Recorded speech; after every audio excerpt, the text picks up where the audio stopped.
एक नीति कथा है। कोई साधक किसी बहुत बड़ी चट्टान पर बैठकर 12 साल तपस्या करता रहा। चट्टान गर्मियों में गर्म और सर्दियों में ठंडी हो जाती है। गर्मियों में गर्म चट्टान पर और सर्दियों में ठंडी चट्टान पर लंबे समय के लिए बैठना बहुत मुश्किल होता है। नीति कथा कहती है कि 12 साल बाद भगवान प्रकट हुए और कहा, बेटा मांगो, क्या मांगते हो? साधक ने कहा, भगवान, मैंने 12 साल इस चट्टान पर बैठकर, इस पत्थर पर बैठकर तपस्या की है, मुझे इस तपस्या का फल दे दीजिए। भगवान ने कहा, प्रभु की कृपा मांगते हो कि 12 साल की तपस्या का फल मांगते हो? साधक ने कहा, 12 साल तपस्या की है मैंने, गर्मियों में गर्म और सर्दियों में ठंडी हो जाने वाली इस चट्टान पर बैठकर तपस्या की है मैंने। 12 साल कम नहीं होते भगवान, मुझे मेरी 12 साल की इस तपस्या का फल दे दो। भगवान ने कहा, ठीक है, फल ही मिलेगा तुम्हें। इस चट्टान ने 12 साल तुम्हारा भार सहन किया है, 12 साल। अब फल क्या है? अब 12 साल ये तुम्हारे ऊपर रहेगी और तुम 12 साल इसका भार सहन करोगे। साधक का प्रेम बिना किसी शर्त के होता तो साधक कहता, भगवान, मेरा काम तो तुम्हें प्रेम करना था, मेरे अहोभाग्य कि मैं बिना किसी रुकावट के तुम्हारे प्रेम में डूबा रहा। तुम्हारी कृपा प्रभु कि तुम अपने प्रेमी को दर्शन देने स्वयं प्रत्यक्ष होकर चले आए। क्या प्रेम कभी ये कहता है, जो मैं चाहूं वही हो, जो मैं तुम्हें कहूं तुम वही करो? लोग प्रेमी पर हंसें या प्रेमी की स्तुति करें, प्रेमी को इससे क्या? भगवान प्रत्यक्ष हो ना हो, प्रेमी भक्त को क्या? उसने तो प्रेम करना है, उसने तो भक्ति करनी है। अगर तथा कथित सुख मिले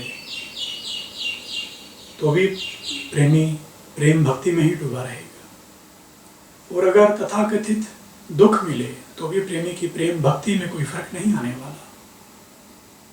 दुख ना मिले, बस सुख ही मिले, ऐसी तो कोई शर्त ही नहीं थी। प्रेम में कोई शर्त होती ही कहां है? जहां कोई शर्त हो वहां कुछ और तो हो सकता है, परंतु प्रेम नहीं। प्रेम का अर्थ ही है बिना किसी शर्त के प्रेम। अंग्रेजी में इसे अनकंडीशनल लव कहते हैं। प्रभु प्रेमी भी प्रेम करता है, और दावा कुछ सांसारिक प्रेमी भी करते हैं कि वो किसी के प्रेम में है।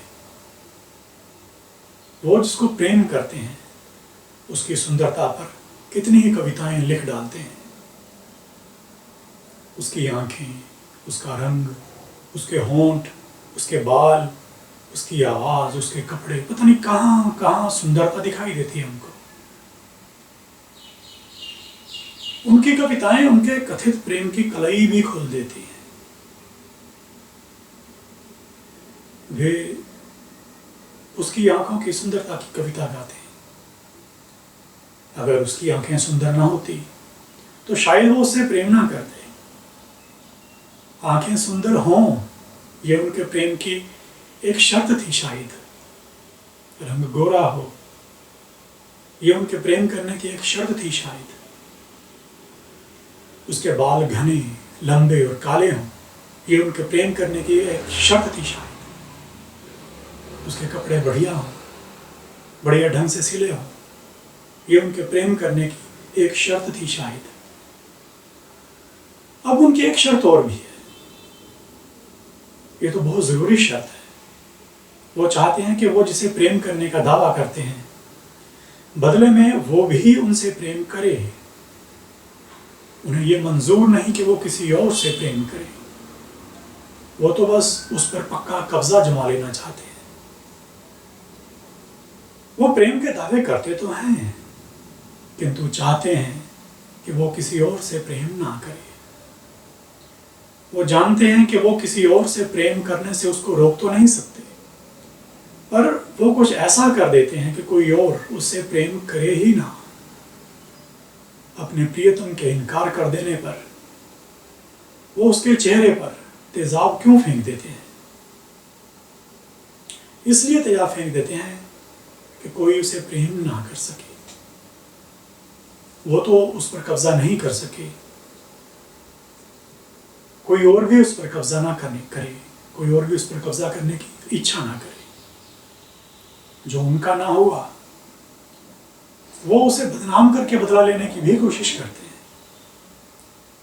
जो कभी नफरत में बदल जाए, जो कभी बदला ले, जो प्रियतम को थाने और कोर्ट कचहरी तक ले जाए, उसकी जायदाद पर कब्जा करने की इच्छा करे, दबाव डालकर उसका मजहब, उसका धर्म बदलने की कोशिश करे, वो कभी प्रेम तो नहीं हो सकता।